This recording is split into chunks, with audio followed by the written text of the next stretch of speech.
안녕하세요. 여러분 반갑습니다. 밸류업 이노베이션의 배준영 대표입니다. 오늘은 조금 특별한 시간을 한번 가져보려고 해요. 저희 그 의뢰인이시자 또 저희 그 밸류업 이노베이션의 2026년도 5번째 프로젝트인데 이 모든 프로젝트에 또 이제 실행하실 저희 의뢰인분을 오늘 귀하게 좀 모셨습니다. 그래서 한번 여러분들께 저희가 지금 진행하고 있는 부동산 밸류업의 이 프로세스가 어떤 식으로 진행이 되는지 실제적으로 날 것 그대로 한번 보여드리려고 어렵게 이제 모셨고요. 지금부터 한번 인사드리고 저희의 업무 진행하는 방식들에 대해서 있는 그대로 한번 보여드리도록 하겠습니다. 인사 한번 부탁드리겠습니다, 대표님. 네, 안녕하세요. 구태환이라고 합니다. 전 전혀 모르기 때문에 제가 상담하는 거를 보시면 많은 분들에게 도움되지 않을까 그런 생각이 있습니다. 아마 여러분들 그럴 거예요. 이제 이 재산 중에 가장 큰 비중을 차지하는 부동산, 또 그 부동산 중에서도 상업용 부동산 같은 경우는 이 정보의 비대칭이 굉장히 좀 심하거든요. 이게 물리적인 부분, 또 법률적인 거, 세금, 또 금융, 건축, 이 모든 것들을 다 다뤄야 되기 때문에 아마 이 구 대표님처럼 일반적인 분들이라고 하면은 막막하실 겁니다. 근데 그럴 때 그냥 아름아름 소개를 받아서 진행을 하신다던가 아니면 나 혼자 가능해. 그냥 웹서칭을 통해서 그냥 본인이 스스로 학습을 하시게 되면은 자칫 잘못하게 되면은 재산 중에 가장 큰 손실을 볼 수 있게 된다는 거 좀 기억해 주시면 될 것 같고요. 지금부터 제가 한번 차분히 저희 고 의뢰인분의 초회 상담하는 내용들을 한번 다뤄보도록 하겠습니다. 자, 대표님 오늘 저희가 그 나눌 내용들이 저희 이제 그 업무의 프로세스는 총 10단계로 이제 나뉘어져요. 근데 오늘 대표님께서 그 있는 요 스텝은 스텝 1입니다. 오늘 이제 초회 상담에 그 저희가 있는 거고 이 초회 상담을 통해서 대표님의 컨디션을 파악하고 그 다음 이제 사업 부지를 보는 거죠. 그래서 이제 사업 부지는 소위 이제 흙 속에 가려진 진주를 발굴하는 그 단계라고 보시면 되고요. 그 다음 넘어가는 게 이제 금융자금 조달입니다. 이게 이제 대출. 이게 전액을 갖다가 다 현금으로 지급하고 구입하시는 분들은 거의 안 계시잖아요. 물론 대표님이야 전액 다 현금으로 구입 가능하시겠지만은 이게 레버리지를 좀 극대화해야 수익률적인 측면에서도 많이 발생될 수 있기 때문에 요 금융자금 조달이 이제 스텝 3에 들어가는 부분들. 그 다음 이제 스텝 4 이제 매매계약 본 매매계약을 이제 체결하게 되고요.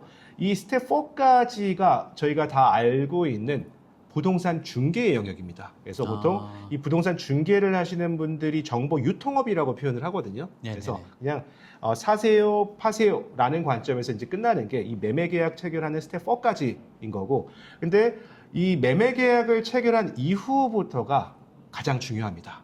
스텝 1부터 스텝 10까지 저희가 진행을 해야 될 과정들입니다. 근데 보통 이렇게까지 저도 이제 좀 들어보니까 보통 매매 계약 체결까지 아닌가요, 보통은?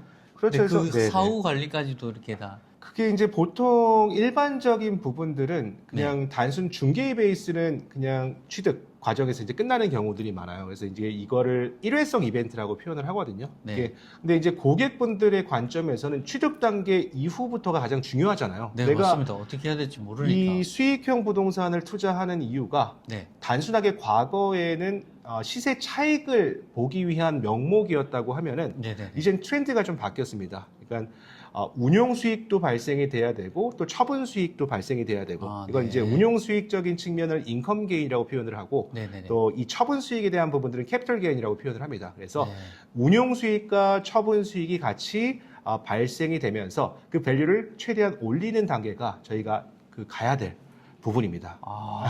너무 좋습니다. 그래서 그런 부분들을 저희가 앞으로 계속 진행을 해야 되고, 근데 이런 과정들을 다 저희가 이끌어 나가려고 하면은 대표님이 오늘 하고 있는 이 초회 상담 때 저희가 체크해야 될 것들이 좀 있어요. 그래서 지금부터 하나하나 한번 설명을 드려볼게요. 먼저 저희가 그 매수 주체 대표님이 개인으로 취득하실 건지 아니면 법인으로 취득하실 건지 또 아니면은 공동 명의로 취득을 하실 건지가 정해져야 됩니다. 일단 저는 이제 법인으로 취득할 예정입니다. 5년이 넘었나요? 아닙니다. 그러면은 그 법인의 본점 소재지가 어디죠? 이제 경기도 용인입니다. 용인이요. 그러면 용인 같은 경우는 그 성장 관리 권역으로 들어갈 거예요. 네네. 이게 이제 보통 이제 법인 설립을 할 때 본점 소재지가 과밀억제 권역에 속해 있냐, 아니면 성장 관리 권역에 속해 있냐, 또 자연 보전 권역에 속해 있냐에 따라서 취득세율이 달라집니다. 근데 이제 네네네. 대표님께서는 일단 5년 이내에 신설 법인을 지금 맞습니다. 보유하고 네. 계신 거고, 네. 그 본점의 소재지가 성장 관리 권역인 용인에 있는 그 부분이고, 그러면은 저희가 이제 법인 중에서도 신규 법인으로 들어가는 부분이고요. 이 신설 네. 법인이겠죠, 이제 대표님께서. 네네네. 그럼 이 신설 법인에서 제가 체크했던 것처럼 여기는 과밀억제 권역이 아니라 성장 관리 권역이기 때문에 보통은 취득세가 이게 중과 대상이면 9.4%의 세금을 내야 되는데, 일반적인 세율은 취득세, 등록세, 농어촌 특별세, 지방교육세 해서 4.6%의 그냥 취득세만 내시면 됩니다. 이게 이제 간혹 가다가 은행에서 봤을 때 이런 건 있어요. 이제 은행에서는 개인 같은 경우는 대출 실행을 할 때 RTI와 DSR이라는 거를 이제 봐요. 그래서 내가 연간 총 소득 금액 대비 받고자 하는 대출에 대한 비율이 어느 정도가 되는지 그런 것들을 이제 은행에서는 판단을 하거든요. 네. 근데 이제 법인 같은 경우는 이 RTI에 대한 규제 적용 대상이 아니기 때문에 대표님께서 최대한의 어떤 대출에 대한 레버리지를 좀 활용할 수 있는 장점은 있습니다. 이 부동산의 가치 평가는 수익환원법, 그리고 거래사례 비교법, 이 원가법, 이 세 가지를 적용을 해요. 근데 대표님께서 이제 구입하고자 하는 그 꼬마 빌딩, 이 꼬마 빌딩이 어느 정도의 추정 가치가 되냐? 보통 은행에서는 그걸 감정평가의 기준으로 봅니다. 신용등급과 또 부동산에 대한 담보 가치와 자금의 용도상의 문제가 없다라고 하게 되면은 최소한 80%까지는 레버리지를 활용할 수 있다라고 네. 이제 보시면 될 것 같아요. 네네네. 네. 그 이후에 이제 저희가 보유 단계로 넘어가게 되죠. 이 보유 단계, 운용 단계라고 표현하는데, 이 부분들을 봐야 되는 게, 개인 같은 경우는 사업소득, 근로소득, 배당소득, 이자소득, 기타소득, 연금소득을 다 합해서 종합소득세를 다 과세를 하는 거거든요. 근데 네. 이제 법인 같은 경우는 법인세율에 네. 이제 적용을 받기 때문에, 개인은 과세 표준에 대한 구간들이 8단계 초과 누진세율인데, 이 종합소득세의 영역인 거고, 저희는 이제 법인세의 영역이기 때문에 2억 초과 200억 이하 같은 경우 19%의 세율을 나중에 신고 및 납부를 하셔야 된다라는 거.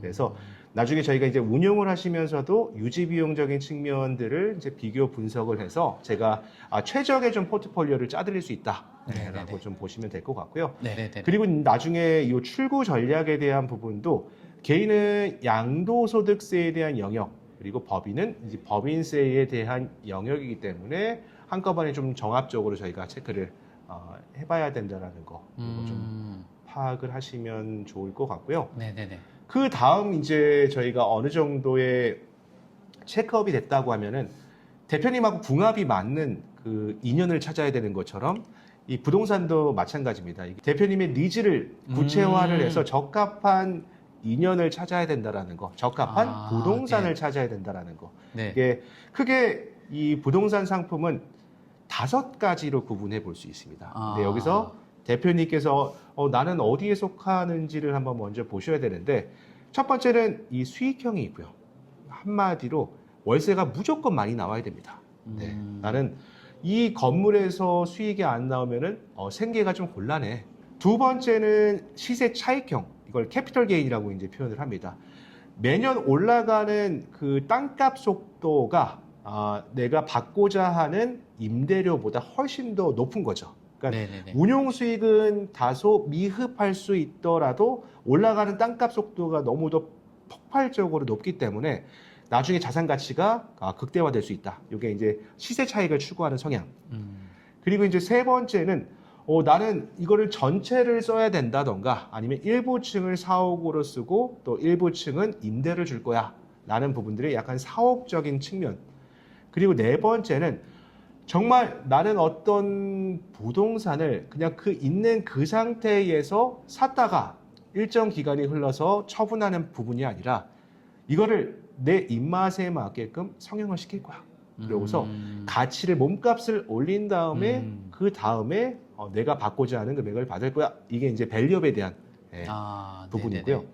마지막에는 이제 좀 연세가 있으신 분들이 선호하는 부분인데 결론은 누구나 다 이제 마침표를 찍게 되잖아요. 네네. 그렇게 되면은 이런 상속세에 대한 이슈가 있고 또 살아생전에는 또 증여세에 대한 이슈가 있기 때문에 사전 플랜으로 생각하시는 분들은 이런 증여용으로 자녀분들한테 꼬마 빌딩을 사준다던가 아니면은 또 상속에 대한 어떤 니즈를 사전부터 준비하기 위해서 이런 절세형 측면에서 또 꼬마 빌딩에 대한 상품을 찾는다던가 라는 유형이 있습니다. 공간 기획이라는 건 그렇습니다. 이제 주요 구조부는 내력벽 그리고 기둥, 바닥, 보, 지붕, 틀 이게 이제 주요 구조부라고 이제 표현을 하거든요. 이 주요 구조부를 건드리냐 건드리지 않냐. 아, 네. 건드리게 되면 대수선 사항이기 때문에 네네. 리모델링 혹은 신축으로 들어가야 되는 거고요. 이 주요 구조부를 건드리지 않는 범위 내에서 밸류업을 하는 것은 공간기획 밸류업입니다. 그래서 저희가 이제 가려고 하는 부분들은 공간기획 밸류업에 초점을 맞춰갖고 물건을 봐야 되는 거고요. 네. 이 공간기획 밸류업 같은 경우는 신축과 리모델링에 비했을 때 전체적인 그런 공사 기간은 최대한 4개월 이내에 끝낼 수 있으면서도 절대적인 어떤 공사 비용이죠. 공사 비용도 50% 이상 더 저렴하게 할 수 있는 부분들이 있습니다. 네. 또 이 일반적인 시공을 하는 거는 약간 하드웨어적인 측면이 크기 때문에 다소 투박할 수 있지만은 이 공간 기획 같은 경우는 디자이너들이 들어가요. 그래서 저희가 어디 가서 와 이거 되게 이쁜데 호텔 같은 데 보면은 이 디스플레이가 되게 잘 돼 있잖아요. 네네네. 그런 경우들은 대부분이 다 공간 기획이 들어갔다라고 보시면 됩니다. 네, 그래서 저희가 가는 부분들은 공간 기획 밸류업에 대한 방향으로 이제 갈 것이다. 좋습니다. 네, 그 이후에 투자 선호 입지 그리고 물리적 신층 진단을 통해서 이 부동산의 개별성을 파악을 하고 투자를 하는 겁니다. 네, 그래서 이 토지, 부동산이 갖고 있는 특성 중에 토지가 갖고 있는 특성과 또 건축물이 갖고 있는 특성이 좀 다릅니다. 그래서 그 각각을 놓고 자연적 특성과 인문적 특성을 각각 분석을 해서 대표님이 맞게끔 커스터마이즈를 해야 된다라고 보시면 됩니다. 네. 뭐 인문적 특성, 자연적 특성 말은 굉장히 거창하고요. 다른 거 없습니다. 어떤 느낌일까요? 다른 건 없고요. 되게 쉽게 설명을 드리면 네.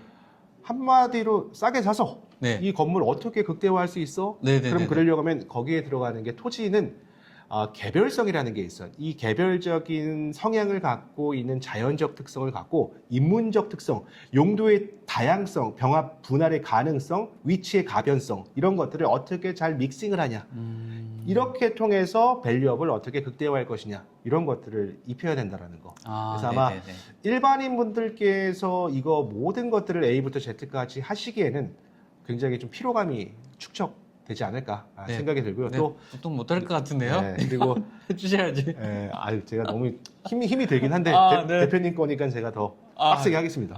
잘 부탁드립니다. 그래서 보통 그냥 본업에만 선택과 집중을 하고 계시면은 나머지는 저희가 다 A부터 Z까지 다 해드릴 수 있다라는 거 그렇게 생각하시면 될 것 같고 그거를 통해서 저희가 타겟 지역 그리고 입지들을 봐야 되는 거. 거기에 맞춰서 도로 조건, 건축 한계선이라든가 가시성적인 측면도 봐야 되는 거. 네.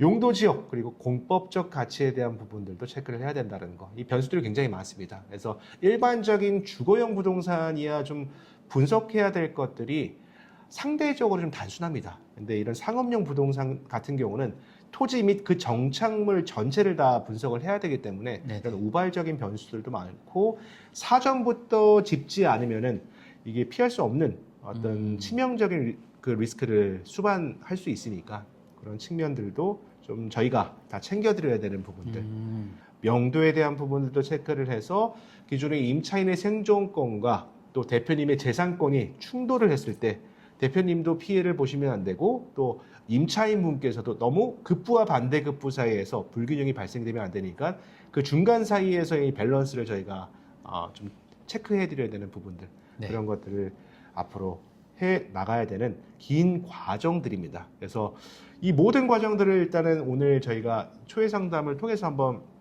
기본적인 것만 체크를 한 거고요.